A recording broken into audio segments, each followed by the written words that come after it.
السلام علیکم ورحمۃ اللہ وبرکاتہ۔ ابھی کچھ دن پہلے پاکستان کے معروف شیعہ عالم دین آیت اللہ محمد حسین نجفی کا انتقال ہوا۔ اس حوالے سے میں کچھ عرض کرنا چاہ رہا تھا، ان کے حوالے سے تھوڑا سا تعارف، اور اس کے علاوہ میں کس طرح سے ان سے آشنا ہوا اور کس طرح سے میں ان سے مستفید ہوا، اس حوالے سے کچھ گفتگو میں آپ سے کرنا چاہتا تھا۔ ان کے جو علمی کام ہے، علمی کاوشیں ہیں، علاوہ ازیں جو ان کا علمی مبنی ہے، اس کے حوالے سے کچھ گفتگو مقصود ہے۔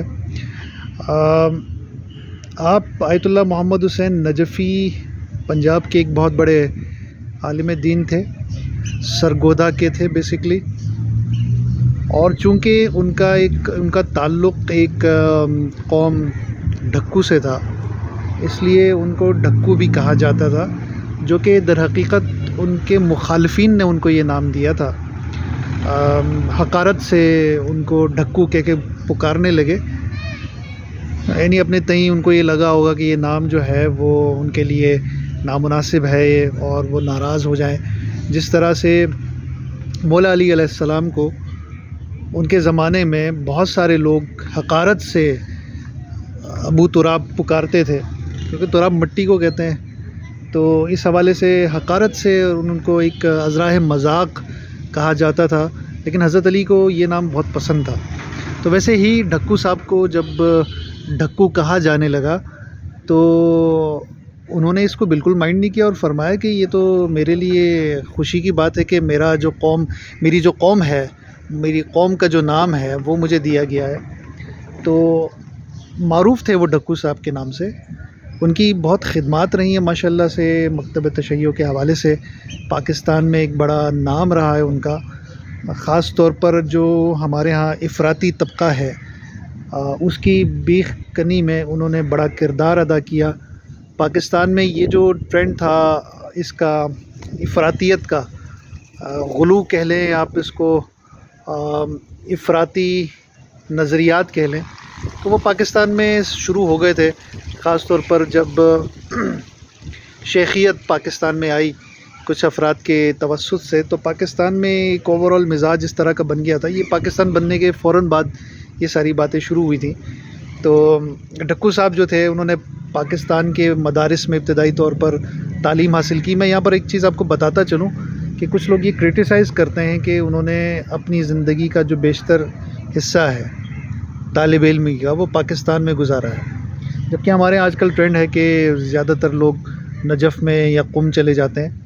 تو یہاں پر میں آپ کو ایک چیز بتاتا چلوں کہ بر صغیر پاک و ہند میں پارٹیشن سے پہلے اور کچھ عرصہ پارٹیشن کے بعد جو پاکستان کے اپنے لوکل مدارس تھے، شیعہ مدارس، ان کی ماشاءاللہ سے اسٹرینگتھ ایسی ہوتی تھی کہ وہاں سے فارغ التحصیل ہونے والا جو بھی طالب علم ہوتا تھا وہ کہیں پر بھی فریضہ، اپنا جو دینی فریضہ ہے وہ انجام دے سکتا تھا، یعنی کہ جو مدارس تھے وہ اس قدر مضبوط تھے۔ بہت سارے مدارس تھے پاکستان میں، ایون کچھ اس طرح کی شخصیات رہی ہیں جو اگر ایران میں ہوتے تو ان کو آیت اللہ کہا جاتا اور ان کی خدمات کا ذکر کیا جاتا، ان کی علمیت کے گن گائے جاتے۔ تو اس طرح کے افراد سے آیت اللہ محمد حسین نجفی نے استفادہ کیا۔ ابتدائی طور پر پاکستان کے ہی مدارس میں انہوں نے وقت گزارا، یہاں پر علم حاصل کیا، اور اس کے بعد پھر وہ نجف اشرف تشریف لے گئے، کیونکہ ان کا قیام کافی مختصر تھا، لیکن اس مختصر قیام میں حوزہ علمی نجف کے فضلاء کی توجہ اپنی جانب مبذول کرائی، اور اپنی جو قابلیت تھی اس سے ان کو متاثر کیا۔ تو انہوں نے ایک وقت گزارا، لیکن اس مختصر وقت میں ان کے پاس اجازہائے اجتہاد کافی انہوں نے کسب کیے، ان کے پاس موجود تھے۔ تو آپ یہ کہہ سکتے ہیں کہ پاکستان کی سرزمین پر وہ واحد شخص تھے جو کہ مجتہد ہونے کا ٹائٹل پا سکتے تھے۔ وہ بجا طور پر خیر مجتہد بھی تھے، ان کے مقلدین کی ایک بڑی تعداد ہے جو کہ پاکستان میں موجود ہے، پاکستان سے باہر بھی موجود ہے۔ تو فقہ پر ان کی بڑی گہری نظر تھی، اوورال ہم دیکھیں تو شیخ صدوق کا جو مبنا تھا اس سے وہ کافی حد تک قربت رکھتے تھے. یہاں میں آپ کو بتاتا چلوں کہ ہمارے جو شیعہ متقدمین تھے، ایک تو آج کل کے علماء ہیں، پھر ہمارے کچھ جو ایک طبقہ ہے علماء کا جو کہ ائمہ کے زمانے کے قریب تھا، جن کو ہم متقدمین کہتے ہیں. تو متقدمین میں 3 طرح کے ہمارے پاس گروہ پائے جاتے ہیں. اگر آپ ان کو تھوڑا سا کلاسیفائی کریں گروپس میں، تو ان میں 3 گروپس پائے جاتے تھے. ایک گروپ ایسا تھا جو کہ جن کے نزدیک حدیث کی بڑی اہمیت تھی. ان کو اہل حدیث کہا جاتا ہے، لیکن اہل حدیث ان معنوں میں نہیں جن معنوں میں ہمارے ہاں آج کل ایک خاص مسلک کے لیے ہم اہل حدیث کا لفظ یوز کرتے ہیں. تو یہ ٹرم یوز ہوتی ہے ان علماء کے لیے جو کہ اپنے مبنا میں حدیث کی اہمیت کے بڑے قائل ہوتے ہیں. یعنی عقل پر وہ اس طرح سے زور نہیں دیتے جس طرح سے وہ حدیث پر زور دیتے ہیں.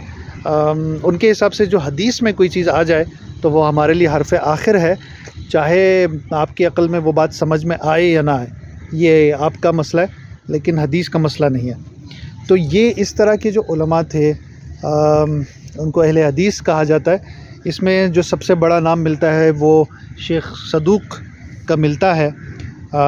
تو آیت اللہ محمد حسین نجفی کسی حد تک آپ یوں سمجھ لیں کہ وہ شیخ صدوق کے مبنا کے قریب تھے. اچھا، یہ تھوڑا سا میں یہ بھی بتاتا چلوں کہ اہل حدیث کے علاوہ ہمارے ہاں ایک دوسرا طبقہ تھا جن کے ہاں عقل کی بڑی اہمیت تھی. اس میں جو بڑے نام آتے ہیں، ان میں ابن جنید اور ابن جنید اسقافی اور ابن عقیل، یہ بڑے نام ہیں ہمارے ہاں جو کہ اس کیٹیگری میں فال کرتے ہیں. تو یہ ایک دوسرا طبقہ ہو گیا. ایک تیسرا طبقہ ایسا تھا علماء کا جو کہ ان دونوں کے مطلب سمجھ لیں کہ اعتدال، یوں کہہ لیں کہ دونوں کے درمیان متوسط افکار رکھتا تھا. ایک طرف ان کی عقل کی بھی اہمیت تھی اور دوسری طرف روایات کی بھی اہمیت تھی. یعنی یہ روایات کو یکسر نظر انداز نہیں کرتے تھے، نہ عقلیات کو یکسر نظر انداز کرتے تھے. البتہ روایات میں وہ اس میں خبر واحد، خبر متواتر، معتبر غیر معتبر، ان چیزوں کے وہ قائل تھے.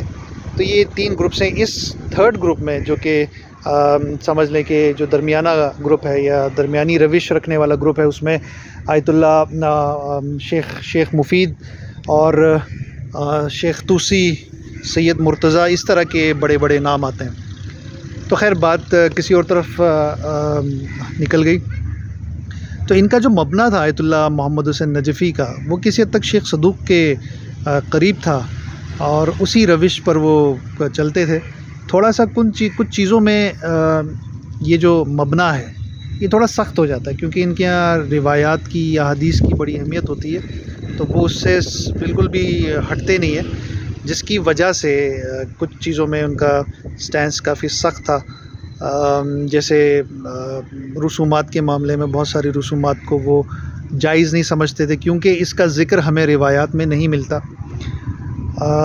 انہوں نے کافی کتابیں لکھی، جس میں جو سر فہرست ہیں علم کلام پر ان کی جو کتاب ہے اصول الشریعہ اور احسن الفوائد، یہ 2 بہترین قسم کی کتابیں ہیں، بہترین زبردست کتابیں ہیں. اگر آپ نے ابھی تک نہیں پڑھی تو آپ ضرور پڑھیں. ٹھیک ہے، کچھ جگہوں پر اختلاف ہو سکتا ہے اور اختلاف باعث رحمت ہے، لیکن اپنے مبنا کے مطابق جو انہوں نے کام کیا، ماشاءاللہ بڑا زبردست کام کیا ہے. ہمارے ہاں اس وقت جو فوکس ہے بر صغیر پر، جو فوکس ہے بر صغیر میں، وہ زیادہ تر فارسی کتب کے تراجم پر ہے، کہ فارسی جو کتب ہیں انہی کے ترجمے کی حد تک ہمارے یہاں علمی کام ہو رہا ہے. خود سے تصنیفات کا وہ کلچر ایز سچ اب تک نہیں بنا. تو آیت اللہ محمد حسین نجفی کی جو سب سے زبردست بات ہے، انہوں نے خود تالیفات کی ہیں، خود کتابیں لکھی ہیں، تو ماشاءاللہ بڑی زبردست ان کی کتابیں ہیں.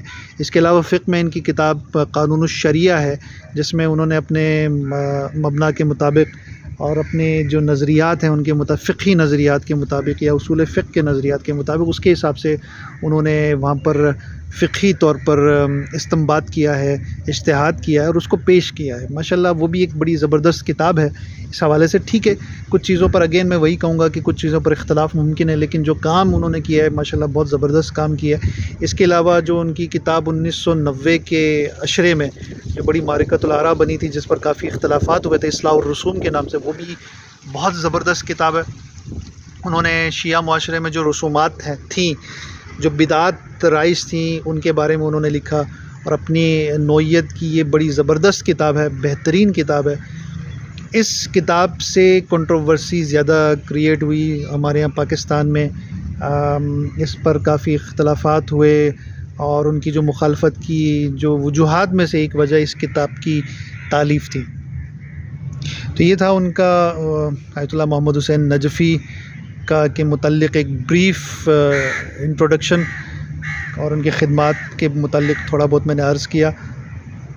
تھوڑا بہت میں آپ کو یہ بتاتا ہوں کہ میری ان سے جو سمجھ لیں کہ واقفیت تھی وہ کس طرح سے شروع ہوئی.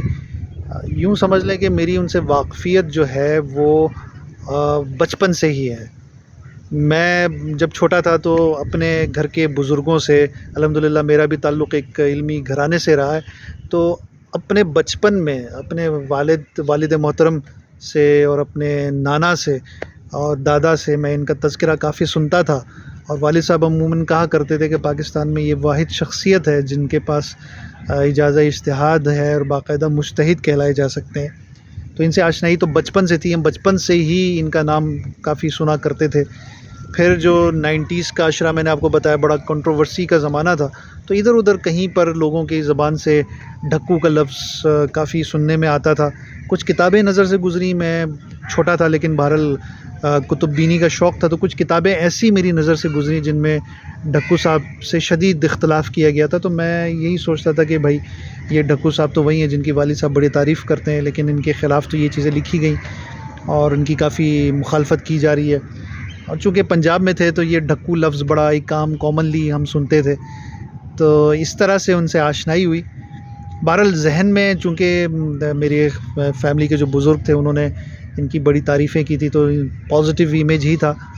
پھر یہ ہوا کہ جب تھوڑا سا یوں سمجھ لیں کہ وقت گزرا، تھوڑا سا ہوش سنبھالا، مطالعے کی طرف زیادہ رجحان ہوا، تو ان کا نام سرچ کرتے کرتے ان کی ویب سائٹ سے میں آشنا ہوا. ان کے ویب سائٹ کے تھرو ان کی کتابیں نظروں سے گزریں. پھر کسی بھی طرح سے بہرحال ان کا میں نے نمبر حاصل کیا. پھر کچھ سوالات تھے جو میں ان سے براہ راست میں نے پوچھے. اس کے علاوہ ایک صاحب تھے، انتقال ہو گیا ان کا بھی، مولانا سبطین کاظمی غالباً نام تھا، اسلام آباد کے تھے. ان سے رابطہ ہوا تو انہوں نے ڈھکو صاحب کی تمام کتب مجھے پارسل کے ذریعے سے کراچی میں بھجوائیں، اور ان کتابوں کا مطالعہ کیا. الحمدللہ ان کی کتابوں سے اور ان کی علمی کاوشوں سے کافی مستفید ہوا. پھر یہ ہوا کہ میں نے یہ سوچا کہ اب ان سے ایک ملاقات کی جائے، تو بطور خاص میں ان کے پاس سرگودا گیا اور ان کے ساتھ کچھ دن گزارے. ماشاءاللہ ان کے پاس ان کے گھر میں بطور مہمان خصوصی میرا کافی انہوں نے سواگت کیا، کافی آؤ بھگت کی، کافی ماشاءاللہ یوں سمجھ لیں کہ صبح ناشتے کے بعد، پھر دن کے کھانے سے پہلے اور کھانے کے بعد، پھر شام کے ٹائم پہ، پھر رات کے کھانے کے بعد خصوصی نشستیں ہوتی تھیں جن میں میں ان سے بہت ساری ڈسکشنز کرتا تھا، بہت سارے سوالات کرتا تھا.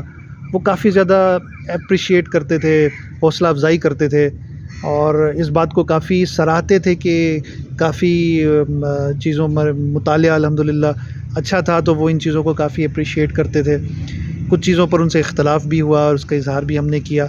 خاص طور پر اس زمانے میں وہ 2012 کی بات ہے، تو وہ اس وقت اس پر عرفان اور تصوف پہ کتابیں لکھ رہے تھے.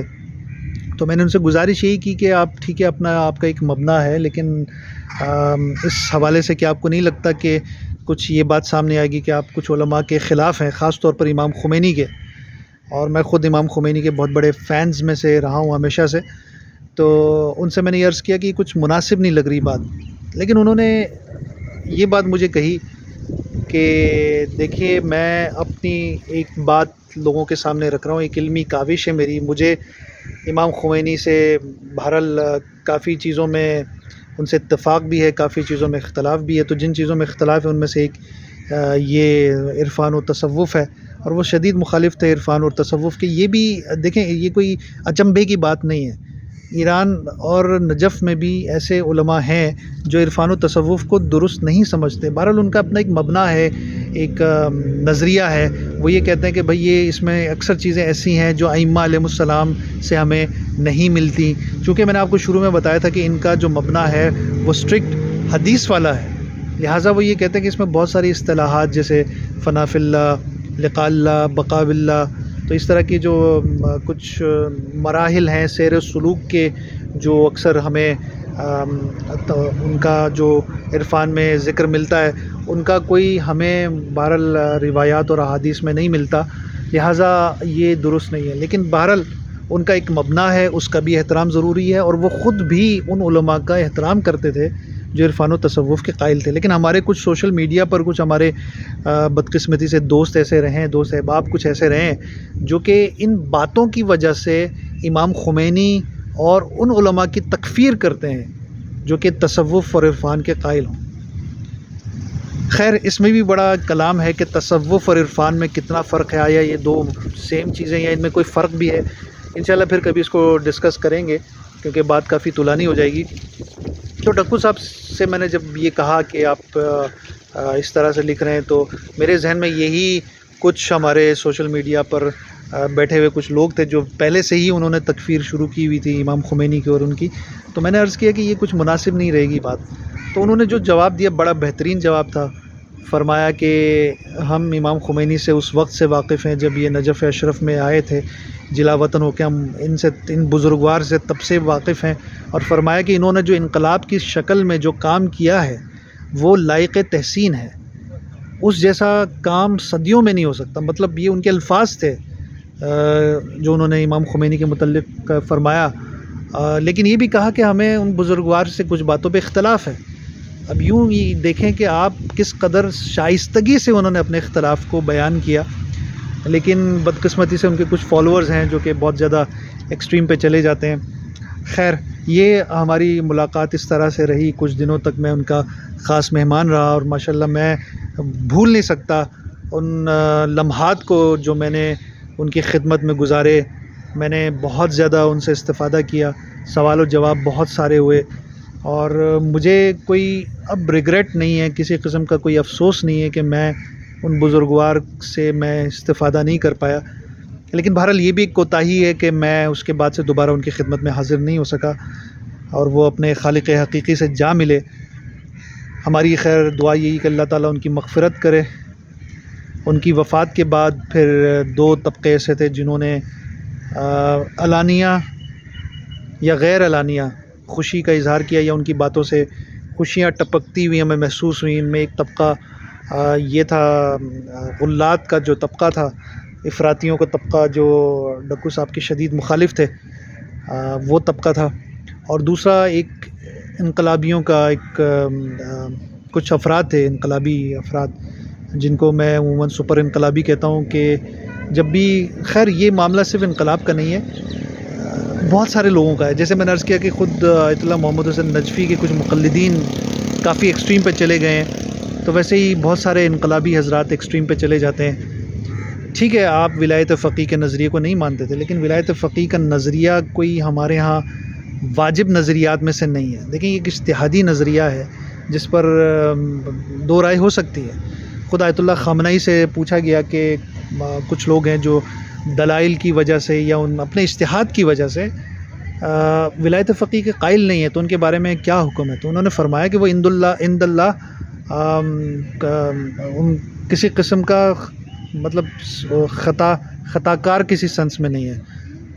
عند اللہ وہ معذور ہیں اس سینس میں کہ انہوں نے اپنے اجتہاد پہ عمل کیا، اپنے علم کے مطابق وہ اس کے قائل نہیں ہوئے. ٹھیک ہے، کوئی حرج نہیں ہے کہ اجتہادی معاملہ ہے، اس میں اختلاف ہو سکتا ہے.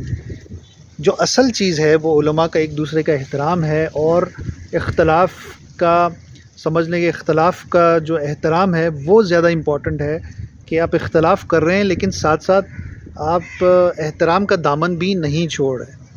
تو یہ چیز بہت اہم بات ہوتی ہے. ولایت فقیہ کو نہیں مانتے تو اس کا ہرگز یہ مطلب نہیں ہے کہ آپ ان کی توہین کریں.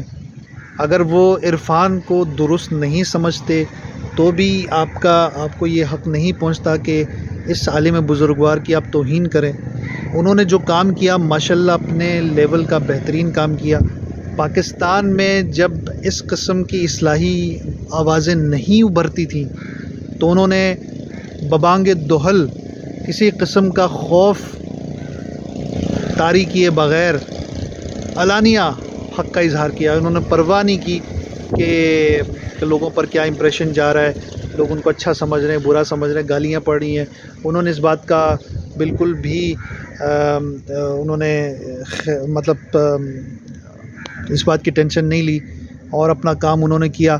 یہ جو کام کیا ہے انہوں نے، یہ اس قدر لائق تحسین ہے کہ کہیں پر کوئی اختلاف ہو بھی جائے تو آپ اس کو نظر انداز کریں. یہ ضروری نہیں ہے کہ آپ بالکل ایکسٹریم پہ چلے جائیں ہر معاملے میں، اور بالکل ایکسٹریم پر جا کر آپ کچھ جگہوں پر بالکل شدید اختلاف کریں اور اس نوعیت پر چلے جائیں کہ آپ بالکل ایک علمی شخصیت کی کردار کشی کرنے لگ جائیں. یہ بالکل بھی درست نہیں ہے. امام خمینی کے وہ بالکل بھی مخالف نہیں تھے، بلکہ بڑے اچھے الفاظ میں یاد کرتے تھے، جیسے کہ میں نے آپ سے عرض کیا. تو اس حوالے سے کوئی بھی کنفیوژن ہے تو وہ آپ دور کریں. یہاں پر میں اپنی ویڈیو تمام کرتا ہوں. والسلام علیکم ورحمۃ اللہ وبرکاتہ.